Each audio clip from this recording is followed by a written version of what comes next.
Hello, it is Antoinette Lattouf with the Weekend Briefing, and my guest today is Abbie Chatfield. We have a really great chat, but I was conscious of the fact that Abbie, as adorable and wonderful as she is, she's a chronic oversharer. So what could I possibly get from Abbie that you haven't already heard or seen? Don't worry, I do deliver. We talk about farming and hoeing and also how much she attributes her fame and success to pretty privilege. Abbie Chatfield, welcome to the Weekend Briefing. Antoinette Lattouf, I'm very excited. I'm kind of nervous to be here with you. Nervous? Yeah, because I really respect you as a person, which is so annoying. Oh, how annoying. And you know what? Since we are such huge brains who are to be respected, I'm going to dive straight in to one of the big issues of the day that really matter. And that is fucking shit lighting in change rooms and in this studio, because that's where we started this conversation. We walked in and we were like, which middle-aged bloke decided this was a good idea? Yeah, so we're currently in a room with 6 panels of pure cold white downlights. Yeah. And in my studio it's the same, and we've had to bring in extra ring lights. Our poor producers, I don't know if your producer's doing it. Yeah. They're bringing in extra ring lights, trying to counteract the fact that some middle-aged man decided, oh, yep, they'll love, as long as there's more light, it's better Yeah. light. Not understanding directional lighting.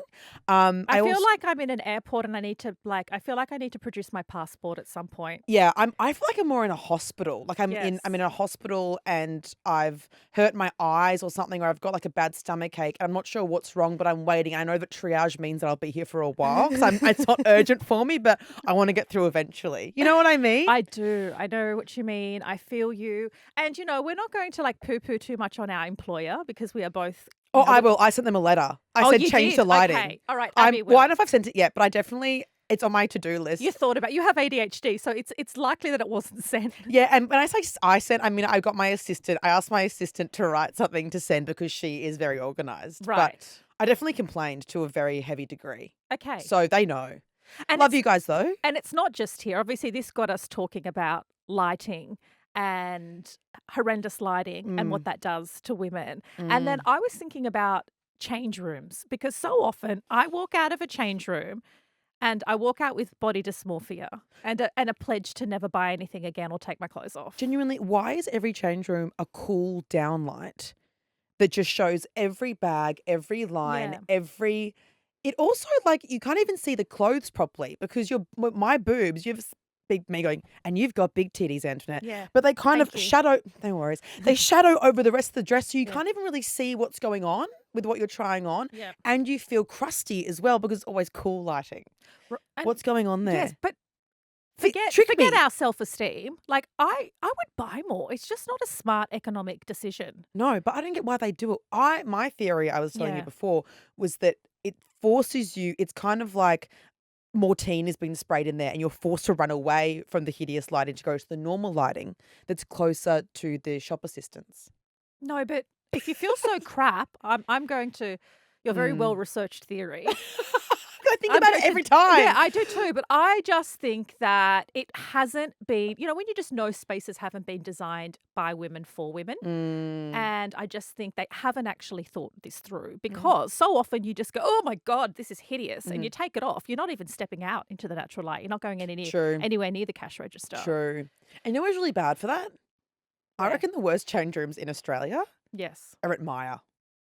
Yeah, well, they haven't been updated since 87. It's actually quite worrying. I go in there and I go, has no one been in here? Like, is it a failing company? What's happening? I actually avoid Maya at all costs because if I find something that I like, I can't go in the change rooms because it makes me sick. They don't even have locks in their change rooms. Have you been there recently? No. I had to go through 5 different ones at Bondi Junction to find one with a lock, Yeah, right. just to be clear. So Maya, Look at calling us. you out. We have just started shitting on the blokes that are making decisions that make us feel crap about ourselves. I'm over them. What, don't you want a soft diffuser light?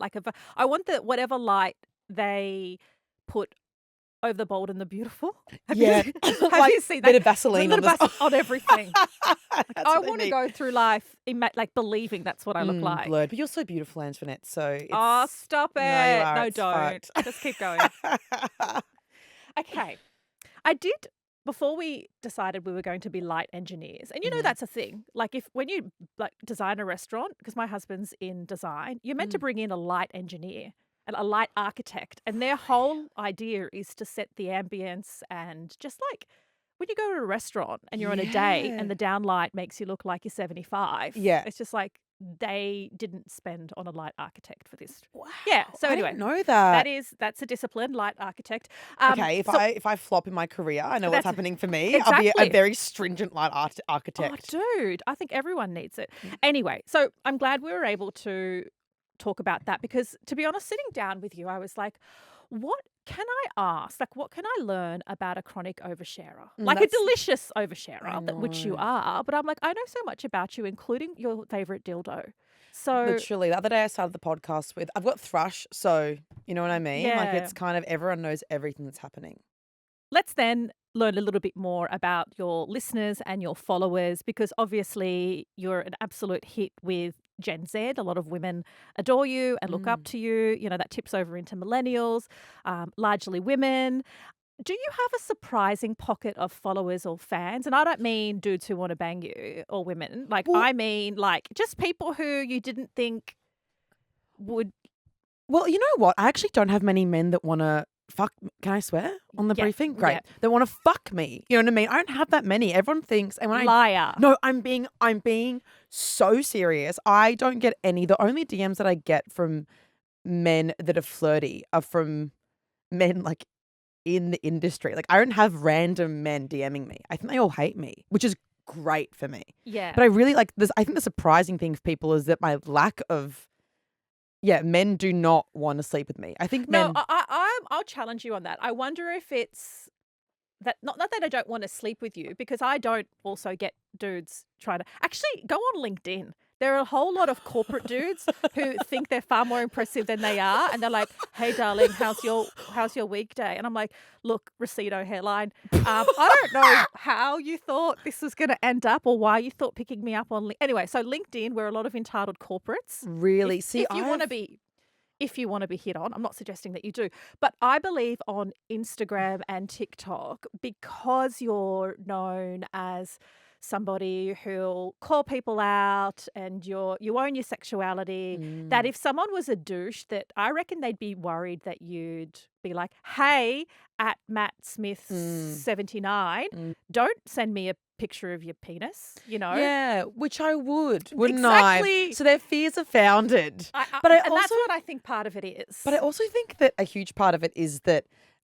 um, being in the public eye or being successful as a woman isn't attractive to men in the same way that it is attractive to women to men. Like my Right. boyfriend and I were talking about how musicians like there's that stigma, quote unquote, I guess, in the Yeah. extreme version of the word. There's an idea that musicians are like bad boyfriends, they're bad partners, or they're just pieces of Yes. shit and like never date a musician, never date an Yeah. actor. And he was like, I don't get it because like there are pieces of shit in every field. And I said, well, the issue is that when men, he's like, well, why isn't it the same for women, like female musicians? Like, why do you think that's that's a different outcome of their fame or their creativity or whatever? I was like, well, because when women become successful musicians, their fan bases usually are mainly women because men refuse to accept that Mm, women can be talented. mm. But also men don't enjoy, they're quite competitive with their partners, I think, deep down. Yeah. Yeah. And they don't like the thought of a woman being more successful or more in the spotlight, even if they aren't like Taylor Swift level. Right. They can't handle that. Whereas men are able to have more access to more quote unquote fans because women don't have the same competitiveness with their partners and they can Mm. admire something in a man without making it seem like it's something less about themselves. So therefore men have more access and therefore they have their egos blown up as well and they become pieces of shit to people that they sleep with. What do you think? Mm. I think that makes. I think also successful women would be intimidating. So I don't. Yeah, I think your pool base would be smaller. Yeah. And then even those who think that they do want to be with you probably don't realize that they're not okay or that they would struggle Yeah. with somebody who's so in the public eye and successful. Yeah. I also think that like I don't think I fucked a random person in years anyway. But yeah, I don't really get many DMs, people trying to sleep with me. I feel like I do get some, maybe, actually, hang on, maybe this is them trying to get in. I do Yeah. get DMs from straight men being like, I listened to your podcast. And because I always say, like, haha, no straight men listening. So what's the point? Like when I'm ranting about Yeah. men's violence, I go, Yeah. who the fuck am I even talking to? Yeah, Like, yeah. who am I talking to? But I do get DMs from men being like, essentially like, I'm a good one, you Yeah, know? right. And I go, great. Good. I love that. But it's cute. It is sweet. It is nice that they're listening. So I think that's surprising. But it is mainly women.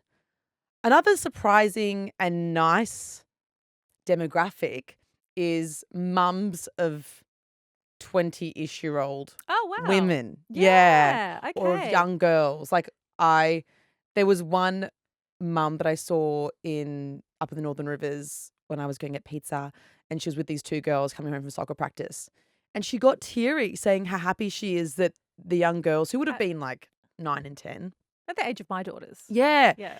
Being like, I'm so glad they have you to look up to. They love you. We Yeah. love you from the Masked Singer. Oh, So that's nice that from the Masked Singer, yeah. I've gotten like the mums and also the preteen to like 20-year-old women. That's a really nice, Yeah. genuinely heartwarming interaction that I have. So that's beautiful. Yeah, that's probably something you didn't necessarily anticipate because that's a different audience to your podcast listeners. Yeah, and I Yeah. think Masked Singer and I'm a Celeb has made that happen. But I'm like, I'm also like, are the kids being monitored when looking at my... Yeah.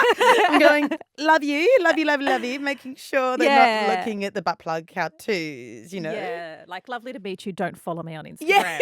Yeah. I'm like, just, don't follow me, but come to my page every so often and see if it's okay. Well, you just mentioned a couple of reality TV shows. I'm a Celeb, and also Masked Singer. But of course, The Bachelor is where we all got to know you. And I wonder, like, given that with Farmer Wants a Wife, there's 16 couples still together. A farmer. It's the most successful relationship. Almost all of them are still together. What? 16 of them. So did you miss your reality love coupling and the chance to harvest hay? I mean, the furthest west that I'd been before, like last year, was Newtown. So, like, Oh my God! Stop it. I'm I'm a Western Sydney girl, and so you didn't even make it as far out to the mean suburbs of Maryland. No, I didn't. Well, I'm from Brisbane, so to be fair, I Right. moved to Sydney, but even then, if any Brisbane listeners, Indooroopilly was probably the furthest west that I'd been. I'm not like a country girl. I was raised You're not with, even like, a suburban girl. no suburbia, but like north, like Oh, is that where you're from in Brisbane? yeah, in Brisbane, like Right. north suburbia, because in Brisbane it more goes up and down rather than Right. west. West is bougie Yeah, okay. in Brisbane. Okay. I think people might disagree with me. I think in my mind it's bougie coming Yeah. from the north. But I feel like I grew up with a single mum who literally wears pink lipstick every day to the point where I think her lips are stained with pigment.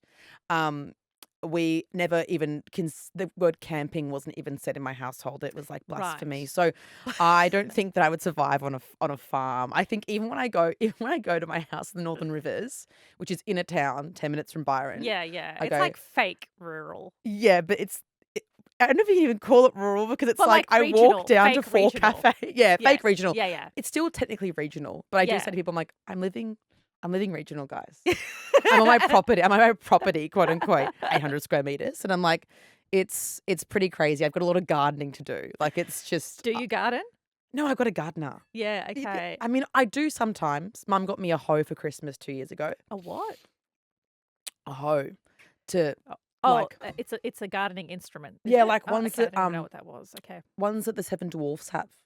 Yes. So Mum and I spent like a few days hoeing the garden. But yeah, I don't think that I could cope on Farmer Wants a Wife. I Yeah. barely coped in The Bachelor.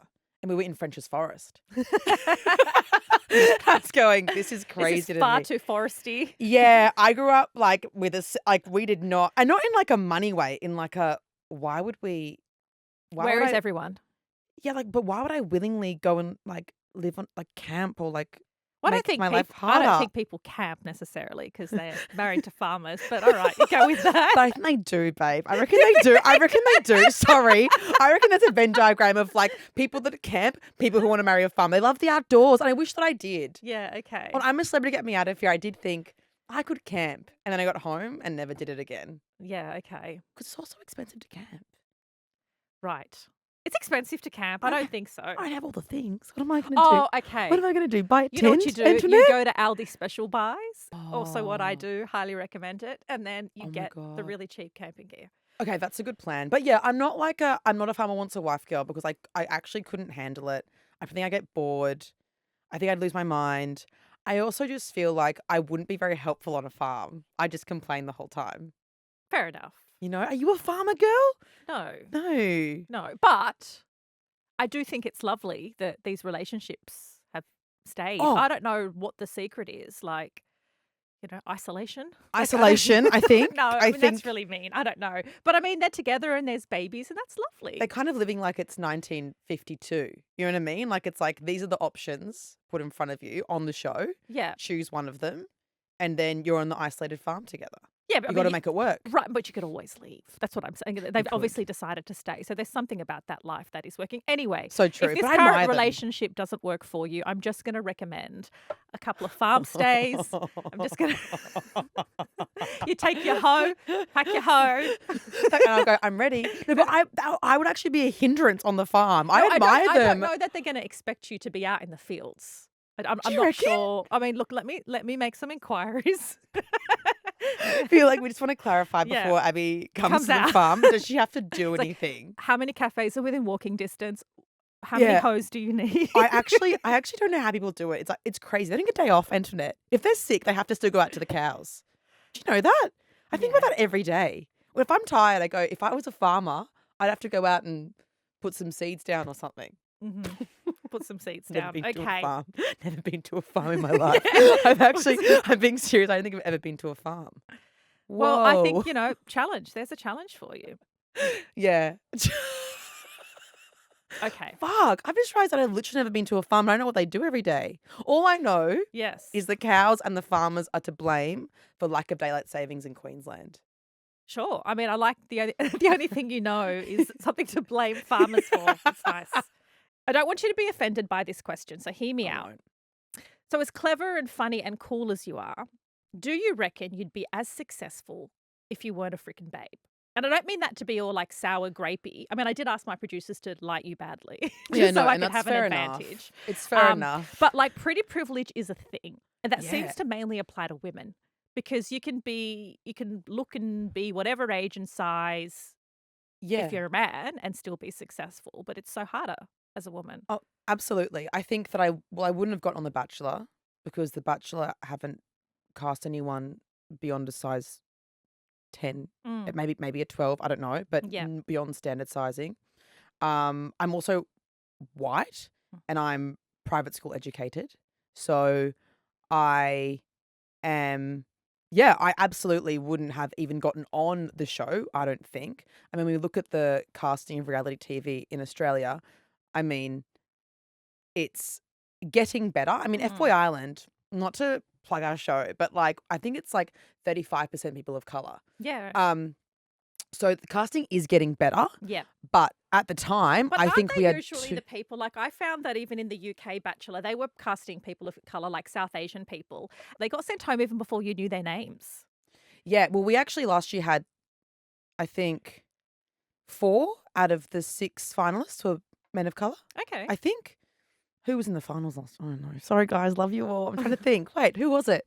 Corey Isaiah, yes, and then I am looking it up. oh, guys, I can't remember. Maybe it was 4. But no, they weren't sent home early. Right. And also, but I agree on most shows, absolutely. Yeah. So I don't know what do you think? I actually don't know what that is. I genuinely don't know, and I've thought about this a lot Mm. as to why are we casting people to send them home early? I know the answer is tokenism. Yeah. I know that. Yeah. But why?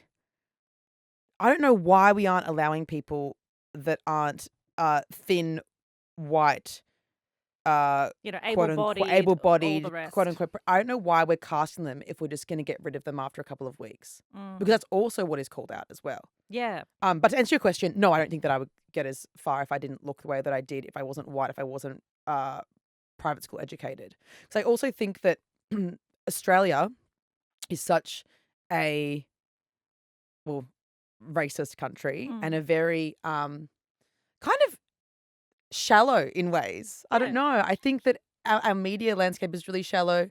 I think that um, how I present myself and how I look and like the background that I've had in life, like growing up in Brisbane with like a middle class single mom, but went to a private school, I have access to a lot of different worlds, Mm. if that makes sense. And I'm palatable a bit. It's kind of like that Until you open your mouth. until I talk. Do you mean? But maybe it's like, oh, she seems normal, and they go, she's actually a bit strange. But you know what I'm saying? I Yeah, think that yeah, maybe totally. there's like, I'm uh yeah, like a blank canvas of like people know someone maybe that has a similar background to me, so they Yeah. can project onto me good or bad things. But yeah, I think that pretty privilege plays a lot in Mm. even just in casting or even is how people get jobs. And I guess beyond casting on The Bachelor, um, yeah, I don't think that I would be, it's gonna sound wanky, favored by like male executives. No, I mean, and I think these things are like when it comes to privilege, it's just about acknowledging it, not feeling guilty about it. But it's like, Mm, yeah, this is what it is, and I'm going to leverage it and I'm going to use it to amplify voices of others, which you do, mm. but I don't think there's any danger in, I mean, I think it's actually great to acknowledge what privilege you have and Mm. just to be aware of it because so many people see it as like a dirty word. And I'm like, it's not a dirty No, word. it's not. I feel like pretty privilege though is hard to talk about because you go, and yeah, I'm really hot. Well, Like, I mean, I think it's, and in the media, and, I work in the media, and I know looks plays a role, particularly for women. Like, it's yeah. unfortunate, but that's the way it is. It's how you get jobs on TV, unfortunately. Yeah, I think men are personality first cast and women Yeah. are Yeah. looks first. And also, I'm not saying that male executives have ever been creepy to me or ever weird to No. me, just to be clear. But I think that even subconsciously, it's like, oh, we want someone young and hot to host this Mm. show. We want someone. It's also funny that a lot of my manager and I laugh a lot about the way that I'm spoken about to him by execs or like casting agents or even just to brands when they describe me as bubbly. And we Mm. go, I'm the furthest, I'm like a negative, pessimistic. I mean, bubbly's a nice descriptor. Usually it's like, you know, polarizing or controversial, or like when it comes to, sorry, I'm talking about more Murdoch media, like Yeah. that those words, but you're saying in person. Well, I'd rather be called polarizing than bubbly. I think bubbly is like taking how I look, like, oh, she's got, well, I used to have bigger tits, but like she's got big tits and like curly hair, she must be bubbly. I think it's like, oh, like she's Yeah. loud and a woman and has big tits and curly hair, and they've never engaged with any of my content or listened to anything that I've done, Yeah, and they right. go, she's bubbly. And because I'm funny, they go, oh, she's bubbly because women are laughing with her. And it's like, Well, not yes, they're not laughing. Yeah, yeah. they're not in on the joke. Yeah. Yeah. So it's interesting that like in that way, which I also think is more palatable to them, and that's Yeah. adding to the pretty privilege of why I would get chosen for roles because they see me as non-threatening. Whoa, actually, just had an Yes. epiphany, Antoinette. Oh, that's true They go, though. she's bubbly, she's cute, like she'll laugh with us. Yeah. And when I meet them, I'm really lovely to them because like it's a normal interaction with a person. But I'm not. Yeah, I think they think that I'm bubbly and therefore not threatening, and it's easier for them to be like. And that's what they want. They still want Mm. easy to digest, easy to look at women. And then I cause them problems when they try to put through fucked up shit. Well, that's the thing. Yeah, Mm. but I mean, I guess it's the getting through the door and then managing that. And I mean, how do you manage it? Oh, it goes in waves. I don't know if you feel the same. It's sort of like sometimes I get to a point where I'm really exhausted by it and really frustrated by it and I feel really, really trapped, Mm. almost sort of stuck. And then I'll have a cry and then talk to my friends or my therapist or rant on the podcast and then I'll feel fine again. Then it will build up again and again and again. Mm. So I think it's when I actually do enjoy when places like Sky News call me, sinister is an iconic thing that they called me once. Mm. Um, because then I go, oh, I'm doing the right thing. Yeah. But it is frustrating when bullshit, uh, articles in the Daily Mail or news.com are just uh, exaggerating parts of my life to make me seem like I'm off the rails or like yeah, like a woman who is going to speak her mind in this way must be off the rails and must be mentally deranged, you know? Like there was that article saying that I lost $500,000 to my addiction. Yes. Do you see this? And it was just that That could have been spent on good lighting. and that's the thing. If I had that money, my addiction is good lighting. My addiction is good. I'm going, guys, okay, you're right. You're right. No, but I just said in passing on the podcast, and at the time I said the Daily Mail are going to use this. And they did. And they did. And I was like, I have like a work addiction. And they took that as then I quit radio, but I'd already kind of quit radio in my head. Yeah, And right. then it was, you've lost this money, but that isn't even the right number regardless. But the point of that is like, oh, like it's so easy for them to say like she's so unwell, or like And it's just untrue or defamatory or both. Yes. And you just got to cop it. Like, I mean, I don't know. It's really hard. How do you deal with it?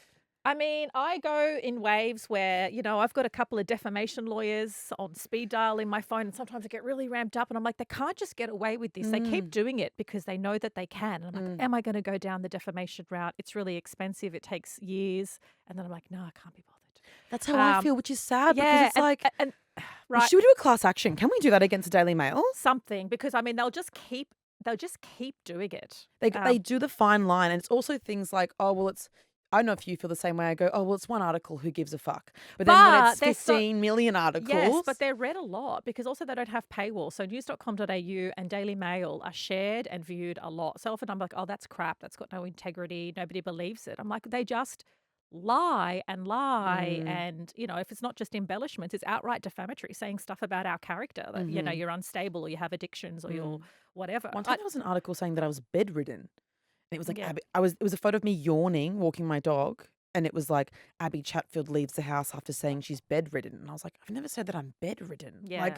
But what's the implication there? You know, and like, I guess the point of that is to say that I'm not listening to doctor's orders, or that like, what's the point in making that up? Why? Don't know. Yeah. I don't know. But I almost feel like if more women were to take defamation action, or I feel like we need a collective to be like, no, we're not going to stand for this, and you're going to pay hundreds of thousands of dollars in damages.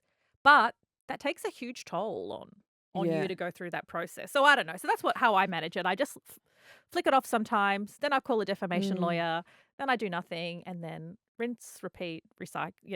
Go through that cycle again. And then you have to kind of detach from it. But then when you detach from it, then my anger comes back in a big block, if that makes sense. I go, you know what? Like you were saying, you know what? It's too expensive. It's too hard. I'm not going to bother with it. I just won't retaliate. I won't post about it. I won't speak about it. And then something else happens, like the addiction article. And I go, what the fuck? Like, you guys are constantly at me for no fucking reason. Yes. Like I'm just existing. Just existing. And I'm just trying to say that I have a bit of a work addiction, and you've now made it so much bigger than it needs to be. And it's really fucking exhausting. But I don't know what to do about it. I'll share a couple of defamation lawyers I have. Please, genuinely. We should do a class action. We should get all the women in this country who have been fucked by news.com and Daily Mail and just see what we can do. Enough. It's fucked. Okay, well, watch this space. Before I leave you, I do want to finish up by asking, if you were to have a dinner party with any 3 people, dead or alive, who would they be and what cocktail will you be serving? Oh my God, this is really stressful. Oh my God, Antoinette. I hate this question. Okay, well, have a think. Dead or alive? Well, obviously the cocktail will be a South Side. That's easy. Okay. Have you ever had a South Side? No. Oh my God. Gin, mint, lime, simple syrup, shaken, double strained in a coupette. South Side. Lovely. Okay, you've got that. Now you just need your guests. Do they have to be famous? No, they can be anybody. Oh, my grandma. Yeah. That's nice. Carmel, Yeah. because she's dead, selfishly. Oh my God, Antoinette, this is really hard. Like, who are your idols growing up? I want Miley Cyrus there. Yeah, cool. I want Miley Cyrus there really badly. Okay. I think she's really interesting. Nana, Miley Cyrus. Yeah, which is an interesting combination. Yeah. And who's left? Who else do I love? This is crazy. I actually don't know. Isn't that so bad? Well, like you were Whitney Houston. I don't know. I'm just throwing names out there. No, see, the thing is, I grew up listening to like Savage Garden and Oh, I had the biggest crush on Darren Hayes. I'm still devastated that he's Darren, gay. Darren, my king. I feel like, who do I want to have a conversation with though? Who do I love? Can I say my best friend? I mean, she'd have fun with Nana and Miley Cyrus. I was hoping you'd say me, but that's all right. Oh, Antoinette. Abby. That's Antoinette, okay. you can come as well. Okay. You can have my spot. I'll make the cocktails. Yeah, make the cocktails. Okay. Yeah, I'll serve everyone. I actually don't know. That's a hard question because I try to not like idolize people or like, I'm not really like a huge fan of anyone. No, okay. Scissor. Yes. Scissor. Okay, Holy so are we getting fuck. rid of we're Nana? getting rid of, no, I think we're getting rid of my best friend. Sorry, Okay, Kath. that's I right, think Kath. it's my grandma, Scissor, and Miley Cyrus because Abbie Control is my favourite album of all time. I listen to Okay. it start to finish most days. There we are. Obsessed. So Scissor, she's actually in Australia right now. So I might see if she's hang We'll out. try and make this happen. Yeah. Love chatting with you, Abby. Honestly, I think getting those people at a dinner party with cocktails is likely to happen before Maya sorts out its light situation. Get grandma's ashes in the corner. That is it for this episode of The Weekend Briefing. It's a place where we have the opportunity to get to know the interesting and influential people behind the headlines. We want to hear from you. Make sure you leave a comment below, like and subscribe. Catch you next week.